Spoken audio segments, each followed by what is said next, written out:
We told you which players to move your picks for, and now we're going to tell you which picks you should trade these players for. The first player that we have on this list is Jamar Chase, and Jamar Chase is somebody that has been catching truth bombs from Domain so far this offseason. And now the truth bomb is I'm going to be more comfortable with Caleb Williams or Marvin Harrison Jr. at the 101 than I am with Jamar Chase. I'm personally on my Jamar Chase teams. If I can get the 101 for Jamar Chase, I'm taking that deal. Jamar Chase, again, he really has been a phenomenal wide receiver in the NFL. Yep. And there have been other factors. Injury, yes. Joe Burrow, yes. Like, I understand all that. But I am more comfortable in a Superflex league taking the 101 and taking Caleb Williams there, or even Marvin Harrison Jr. potentially, or even Jaden Daniels potentially, or even Drake May potentially.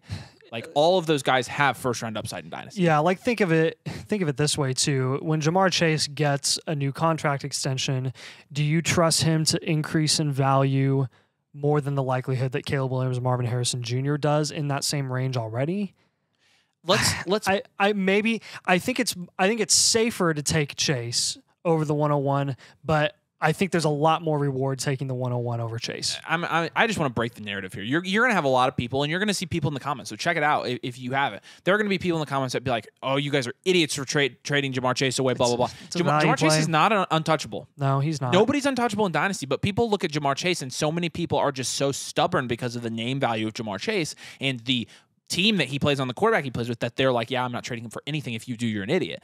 Guys, Jamar Chase is not an untouchable. Jamar Chase should probably be going early second in Dynasty Startups right now, and he still hasn't moved. It's ridiculous. Amon-Ra St. Brown, if you can move Amon-Ra as good as he's been, as consistent as he's been, if you can get the 101, we're still taking the 101. Again, the flexibility that you'll have with the pick and the value insulation and the value increase that you'll get with that pick, we would take Anthony Richardson. This is a guy that I would take the 101 because I think Caleb Williams is a better prospect than Anthony Richardson was. And Anthony Richardson is essentially still going to be a rookie. So Anthony Richardson really only played, 4 games? So you've got 4-game NFL Anthony Richardson or 0-game NFL Caleb Williams. And when you're comparing, in my opinion, when you're comparing the prospects, I would give Caleb Williams the edge. I think Caleb Williams is a better prospect than Anthony Richardson was. Now, from a fantasy perspective, you can easily look at that, make the rushing upside argument, and then say, yeah, from a fantasy perspective, Anthony Richardson and him would be about equal, which is true. That's why Anthony Richardson ended up at the top of his class last year, despite not being the 101 or 102. But that being said, I think Caleb Williams possesses that upside as well, at least to some extent. And so I would personally take Caleb Williams over Anthony Richardson. I would be okay with that. Yeah, Anthony Richardson is no more proven than Caleb Williams is going into a second year. So, at that point, take the guy who we know. Take the pick. Take the value insulation in the pick. Right. Yeah. 102. Yeah, so 102. This guy, and I'm going to give you a little nugget here that you might not like. Not you, Avery, but the people that are watching right now. Breece Hall. If you can trade away Breece Hall and get the 102, by all means, please do it. Even if you have to sprinkle like a little second on top, please do it. Breece Hall, I really, really like him as a player. I really, really like him as an NFL running back. I am terrified of everything in the Jets organization right now. Terrified. By the way, these values are from good old Keep Trade Cut. Yes. So this is crowdsourced information, and you have people that are looking at Breece Hall and saying this is the Dynasty running back 1. Like, people are nuts. He's a really good running back. He's a guy that we said was a very good investment last year after he tore his ACL. We said, as a rebuild, please go invest in Breece Hall because he was going at that point in like the mid-3rd round, and we knew he was going to go back up in value. Lo and behold, he goes back up in value. He didn't even have a great year. Look, guys, we think that everything's going to be solved in New York once Aaron Rodgers is back. Their offensive line sucks, and they're not solving that issue in a single draft. They're not. And that was a lot of the reason that Breece Hall wasn't consistent this year. By the time we're actually looking at Breece Hall potentially being like a consistently promising running back, consistently productive running back in the NFL, Aaron Rodgers will be retired and he'll be in his second deal. Like, we really don't even know what's going to happen to his value after this season. This is a big prove-it year for him. I'm not willing to buy that risk when I can get the value insulation in the pick 102, which is going to be MHJ, or if you're lucky, Caleb Williams for people that take Marvin in a super flex over Caleb. I'm going to also take the 102 over Bijan Robinson. I really like Bijan Robinson. There's nothing against him. I can make your argument with one question here. Okay. If Bijan Robinson, Caleb Williams, and Marvin Harrison Jr. were all in the same class, Bijan would be 3rd.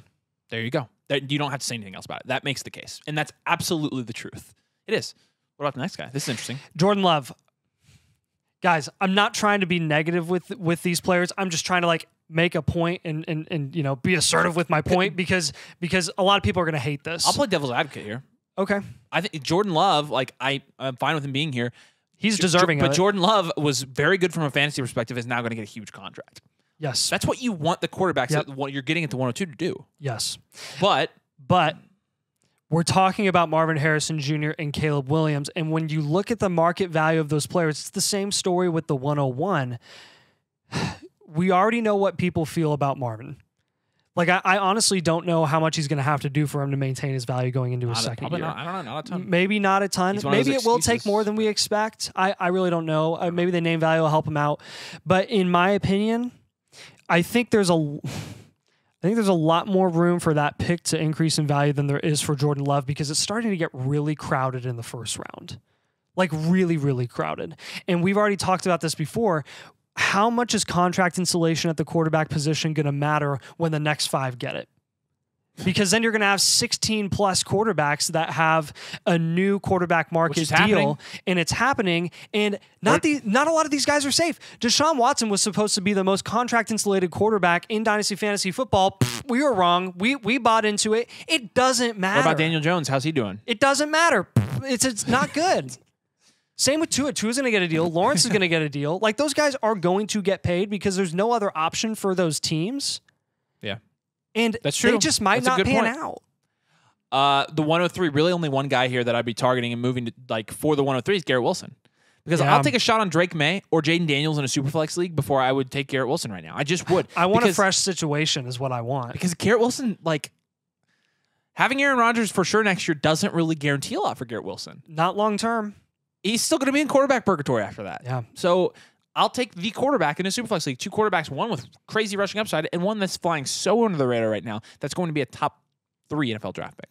So we have seen some crazy, crazy deals go down for Christian McCaffrey, obviously because of the recency of what CMC has really been doing all year, but even, you know, down the stretch, his ability to perform in the playoffs and even in the Super Bowl, just getting 160 all-purpose yards between the receiving and run game. He does not look like he's slowing down in any way. I have seen him go for the 103 in some leagues before, just in the last couple of weeks. Yeah. We're not going to go that far because I think that's a bit of an outlier. You can absolutely sell CMC and get the 104. And I'm jumping on that all day long. If you can get Malik Neighbors at the 104, I'm taking Malik Neighbors over Christian McCaffrey. If you can get Drake May at the 104, I'm taking Drake May over Christian McCaffrey. Jaden Daniels, if he gets top 10 draft capital, I am taking Jaden Daniels over Christian McCaffrey because of his rushing upside in a super flex league. Like, to me, it's not even a question. This is the mistake we've been making for years and years with running backs, and we've been forced to predict when they're going to fall off. Why not predict? Don't predict when they're going to fall off. Just predict when they'll fall on. Not exactly what I was saying, but like, why risk it? Why even risk it at this point? Nope. Just go with the value insulation in the pick and go with the better position at the wide receiver position or quarterback. There's a ton of them up there right now. AJ Brown. Yeah, AJ. Why don't you talk about this? AJ Brown, kind of the same thing actually. Malik Neighbors is probably going to be ranked higher than AJ Brown when he comes in from a Dynasty Fantasy Football perspective. The 2 quarterbacks, I'll take one of those guys. And on that note, from the 105 perspective, our 2 targets there, you can move off of Brandon Ayuk and get the 105 and Tyreek Hill in the 105. We love Tyreek. I don't think you guys, I mean, maybe some people do. A lot of people have rookie fever. We are not necessarily rookie fever guys. We never have been with rookie picks. The top 5 you are at the 105, you're guaranteed one of Caleb Williams, Marvin Harrison Jr., Drake May, Jaden Daniels, or Malik Neighbors. I cannot tell you how insane that is. You're talking about one of 3 quarterbacks that's going to get top 10 draft capital, one of which is the better quarterback prospect in the last couple of years, one of which has crazy rushing upside, and one of which is grading out as a super good all-around prospect in Drake May, not to mention 2 of the best wide receiver prospects in like 3 years, 4 years, 5 years. Marvin Harrison, a decade. And you're getting one of those 5 guys at the 105. And you can move Tyreek Hill, a guy who is admittedly amazing for your Dynasty team. Brandon Ayuk, a guy who admittedly came on this year, looked really, really good. But I can get Malik Neighbors. Mm-hmm. And here's the funny thing with Brandon Ayuk. Brandon Ayuk's value is what it is right now as a top 12 dynasty wide receiver because of what people expect him to do. What is Malik Neighbors' value right now in dynasty fantasy football? Because of what people expect him to do. Brandon Ayuk has never, ever been consistent. He was not consistent this year either. He looked very good. He was not consistent. He's going to have to be consistent for him to live up to his price. Same thing with Neighbors. So turn back the clock 4 years. Makes sense. People are going to, Malik Neighbors will not be available at the 105. Fine, I'll take Jaden Daniels. Jaden Daniels will not be there at the 105. I'll take Drake May. Drake May's not making it to the 105. I'll take Malik Neighbors.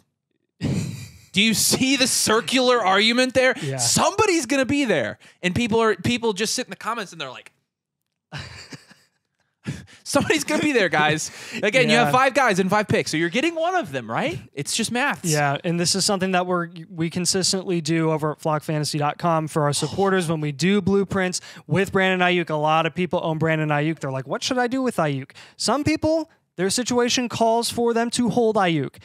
More situations than not call for them to sell Brandon Ayuk. And this is the return that I expect them to get. So we also have something that we just recently released. Yeah, we're talking about rookie picks. And in front of me, I have this excellent Dynasty rookie draft guide from Dynasty Domain, which oddly enough is Nathan and I and our team. Dang. And our team did a really good job on this, headed up by Ryan Brett, our lead analyst. But we have a comprehensive rookie draft guide for you, including over 35 player profiles in the first version. But we have multiple versions coming out with rookie draft strategy, rookie draft rankings, and you can get the whole rookie draft guide, which is what we use a lot in our videos, on flockfantasy.com when you use code domain. And when you use code domain and sign up for the Mother Flock tier, you not only get the rookie draft guide, you also get a team blueprint, comprehensive multi-year in-depth plan for your dynasty team that includes one-on-one advice from Nathan and I. We tailor our advice to your team to help you build the dynasty team that is going to win you money. And then winning money's cool.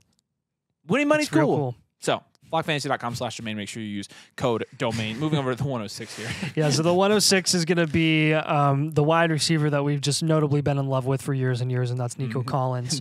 The wide receiver on our redraft channel where people were just bashing us over the head with a baseball bat for 6 weeks straight. We had a 50-50 shot. Toss up every week. Tank Dell, Nico Collins, Noah Brown. And we're like, Tank Dell and Nico would have an 18-point game, and people would be like, I don't even know why I watched this. We tried, guys. We tried. I'm sorry. We tried. We'll try again next year, too. And we're assuming that Collins is going to be around for a bit in Houston. He was Maybe, good. He'll probably resign. He was real good. I do not trust that situation in Houston at all. I trust CJ Stroud to help whoever's there to produce. Will it be consistently? I don't know, because it wasn't this past year. And honestly, I think there's a strong case to make that Houston will draft a running back in the rookie draft or they'll sign one in free agency because they got a lot of cap room. I just want to avoid the risk with Nico Collins, kind of stay away. It's not against him as a player. He looked unbelievable this year. If he does this again his second year in a row, he's going to get a real nice payday in 2025. But again, sticking with the pick, you're looking at Rome Odunze or Brock Bowers, most likely at the 106, 107. It's a nice tier. That's a safe tier. They're going to be going 4th round, most likely. Yeah. Kyron Williams and Jonathan Taylor, that's kind of that tier of the final elite tier, not elite tier, A-tier running backs. Very good running backs that have 2 to 3 years of guaranteed situation ahead of them. 2 words, though. The first word is Rome. The second one is Odunze. Yeah. I'd rather have Rome Odunze than both of these guys. And honestly, with Brock Bowers, depending on landing spot, I'd rather have him than both of these guys as well. In tight end premium formats, please. That's a big asterisk. At the 107, we're going to, I know, sorry guys, y'all Devon A-Chain truthers. We, A-Chain, I'm going to say A-Chain. And look, with A-Chain, I really question not his game-to-game ceiling. We know he can score 50, 60 points in a game. But what can he do over the course of the entire season? Can he honestly stay healthy because of his size? That is a legitimate question. That's a legitimate question for Tank Dell, too. But still, Nathan, don't ask legitimate questions on my show. We'll see what he can do. Raheem Mostert, not going to do what he did in 2023. So Achane, I think, could absolutely be more productive. I have a lot of questions in Miami's offense because the amount of touchdowns those running backs scored in 2023 collectively is not sustainable going into 2024. Michael Pittman, I will give up Michael Pittman and I'll take the 107 as well. Michael Colts Pittman, fans, by the way. Yeah, we're big Colts Two fans. Colts on this list. Big Colts fans. We told people earlier to invest in Michael Pittman. He increased in value a little bit as people are anticipating he gets a contract. He has hit his value ceiling. I don't think he will ever be higher than where he currently is being ranked in Dynasty Fantasy Football startups, which is like, the early to mid 4th round. Yeah. He's only getting older. He's going to go into his second deal. He's just going to keep decreasing in value. Give me the 107. 108. DJ Moore. Yeah, DJ Moore had a really good season last season. I would expect DJ Moore to have some competition in that wide receiver room next year, and I also expect Caleb Williams to be throwing the ball. That being said, the 108, still a pretty good rookie pick here, and also you're going to have the value insulation where with DJ Moore, we really don't know what's going to happen with his value. So right. I would say this one's close. Yeah, and this tier, but what we're anticipating is a potential teardrop after the 108. Yes. We're assuming the 107 right now, but we're eyeing the 108. Because you can get some good quarterbacks here, potentially. Yeah. But like DJ Moore and T. Brian Higgins. Brian Thomas and Troy Franklin. Mm-hmm. DJ Moore and T. Higgins. These are guys that I really probably would take a shot on Brian Thomas and Troy Franklin, especially landing spot dependent. Now, the 108 through 112, I'm going to say with a lot less certainty than I said the first 6 picks. A lot less certainty. These are just ideas. Honestly, like DJ Moore and Higgins were the most likely guys at the 108. But even at the 109, DK Metcalf for the 109, I'd probably still take the draft capital there. And Kenneth Walker. It's tough. It's tough. I can see why you'd want to take the proven player when you get to a point in the first round where it becomes a lot more dart throwy. Mm-hmm. A lot more dart throw-esque. Yeah, those Seahawks, man, it's a tough situation, but I will tell you one thing about DK Metcalf that's really interesting. So in 2020, he had 1,300 yards and 10 touchdowns, a really nice year. Yeah. In 2021, he had 960 yards, 12 touchdowns. Okay. Yeah, 12. So good touchdowns, not great yardage. Then he had 1,000 yards and 6 touchdowns in 2022, then 1,100 yards and 8 touchdowns in 2023. So really, in 2019, I forgot to mention that, he had 900 yards and 7 touchdowns. So really, when you average all that out, and it's pretty consistent, DK Metcalf gets you about 1,100 yards and 7 or 8 touchdowns every single year, which is pretty good. Pretty good. You don't think you can get somebody at the 109 that's going to give you that production in today's NFL with an 18-game schedule? You sure about that? I'm not so sure about that. You sure about that's not why? 110. Yeah, so I'm gonna. So I don't know why Kyle Pitts is even up here, because this people are this very, one I will speak with certainty. People are very excited about the Raheem Mostert hiring and who he brought in as new offensive coordinator from LA. And Kyle Pitts, what are you smirking about? I just didn't realize that the Atlanta Falcons hired the 32-year-old Dolphins running back to be their head coach. I could have sworn it was Raheem Morris. Yeah, did I say Mostert? You did. I just now realized that. Shut up, man. You're terrible. Yeah, give me the 110 over James Cook. I don't trust any situation in Buffalo right now. Stephon Diggs is a better value, and yeah, he's a wide receiver, but you only have to pay a second. James Cook, good receiving back. Is he consistent in any way? No. I would rather have Jonathan Brooks than James Cook. Oh, sorry. Kyle Pitts. He's not a top 6 producing tight end. And so I like Drake London as a receiver more. Kyle Pitts has honestly regressed. He has. 111. He really has. Give me the 111 over Pickens and Pacheco. So move those two Nothing guys. Against Pacheco specifically. He's got 2 years left on his rookie deal. He obviously won't get re-signed because the Chiefs will never pay running backs as long as they're paying Patrick Mahomes, which will be for the rest of eternity. And George Pickens, dude, I think we know what George Pickens' ceiling is.